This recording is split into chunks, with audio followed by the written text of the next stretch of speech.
The briefing was initially scheduled to take place last Friday, making this the Education Ministry's second postponement. The announcement sparked frustration among tertiary student bodies, most of whom have already begun their second academic term. We appeal to the ministers to say, ministers, come up with a date and stick to that date, because failure to do so sends a very negative image or impression in the public of the caliber of leadership we have in those ministries. So the next date that will be communicated, which is said to be sometime later this week, we hope that is the final date. We are shocked by this second postponement by the minister. It clearly indicates that DHET has no sense of urgency or whatsoever on to resolving student issues.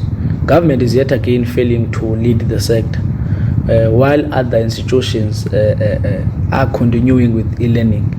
We are saying to you, come and present your plan of action on how to salvage the academic year, and it must be inclusive of all students of South Africa. The Democratic Teachers Union and the National Association of School Governing Bodies are more accommodating.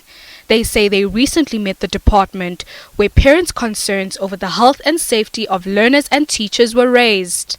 We do not want to speculate on the reasons why the ministers have postponed the media briefing.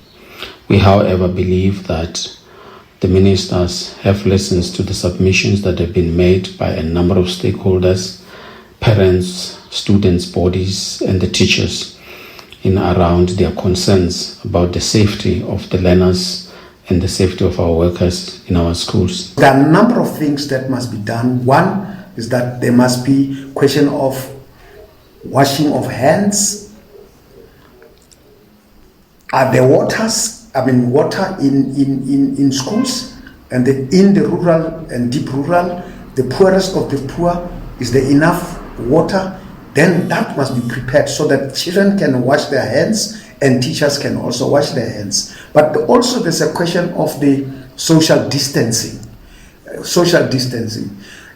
Some schools are really overpopulated. Then how do you observe the social distances? And those are the areas that we have to. And parents do not want to risk the lives of their children. There is no indication yet when the briefing will take place. Nosipho Mncube, SABC News, Johannesburg.